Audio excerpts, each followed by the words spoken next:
সমাজে ধর্ষকদের কোনো স্থান নেই। বারুইপুর গণধর্ষণ কাণ্ডে পুলিশের সাম্প্রতিক অ্যাকশন ও এনকাউন্টারের পর ঠিক এই ভাষাতেই নিজেদের স্বস্তি ও উচ্ছ্বাস প্রকাশ করলেন কাউগাছি পঞ্চায়েত এলাকার বিবেকানন্দ গড়ের সাধারণ মহিলারা।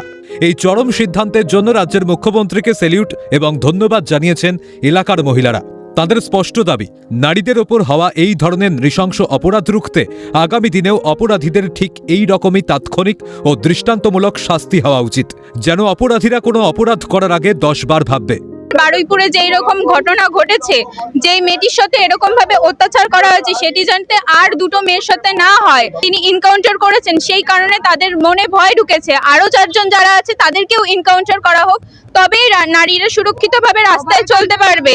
ইনকাউন্টার করা হোক। যেরকম ভাবে নারীদের উপর অত্যাচার চালানো হচ্ছে, যে এরকম কাজ করবে তাকেই ধরুন আর ইনকাউন্টার করুন। শুভেন্দু অধিকারী যেটা করেছে সেটা খুব ভালো করেছে, আমরা খুব খুশি হয়েছি।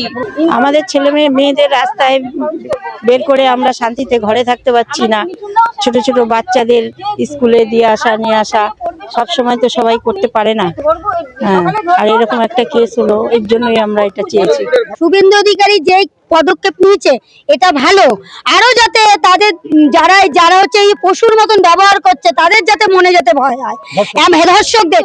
এমনকি যত জায়গায় হয়েছে, শুধু আমাদের ভারতবর্ষে না, যত বাইরের দেশও বা এই যে অভয়ের কাণ্ডে যত লোক আছে সবাই যাতে ইনকাউন্টার হয় যারা এর মধ্যে জড়িত ছিল।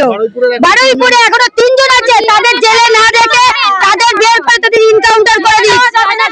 কারণ তারা ভাববে যে আমরা আজকে জেলে আছি, কালকে আমরা বেরাবো, আমরা আবার সেই জিনিসই করব। যেরকম একজনকে ইনকাউন্টার করা হয়েছে, সেরকম প্রত্যেকটা লোককে যেন ইনকাউন্টার করা হয়, কাউকে যাতে বাঁচিয়ে না রাখা হয়। বারুইপুরে নাবালিকাকে ধর্ষণ ও খুনের ঘটনায় পুলিশের অ্যাকশনের পর এবার এক অভিনব রাজনৈতিক কর্মসূচি দেখা গেল বিষ্ণুপুরে। বারুইপুরের ঘটনার রেশ টেনে বিষ্ণুপুর থানার পুলিশ আধিকারিকদের মিষ্টি খাইয়ে ও শুভেচ্ছা জানিয়ে অভিনন্দন জানালো বিজেপি যুব মোর্চা। অপরাধ দমনে পুলিশের কড়া ভূমিকাকে স্বাগত জানাতে এই মিষ্টিমুখ কর্মসূচি। যেটা দেখলাম, যেটা দুদিন আগে বারুইপুরের একটা জঘন্যতম 12 বছরের বাচ্চা শিশু মহিলাকে ধর্ষণ করে এবং মার্ডার করে পুকুরের জলে ভাসিয়ে দেওয়ার জন্য, যেটা আমাদের সরকার, বর্তমান সরকার এবং পুলিশ মন্ত্রী শুভেন্দু অধিকারী মহাশয় কথা দিয়েছিলেন মানুষকে। বারুইপুরের ঘটনাটি সমাজের বুকে যে ক্ষতের সৃষ্টি করেছিল, পুলিশের সাম্প্রতিক ও কঠোর পদক্ষেপ যেন তাতে কিছুটা হলেও প্রলেপ দিয়েছে। সাধারণ মহিলাদের এই স্বস্তি এবং রাজনৈতিক স্তরে পুলিশের এই সম্মান জ্ঞাপন উভয়ই প্রমাণ করে যে নারী সুরক্ষার প্রশ্নে তৎপর প্রশাসন। হিমাদ্রি শেখর ভট্ট ও স্বরূপ রায়ের রিপোর্ট, ক্যালকাটা নিউজ।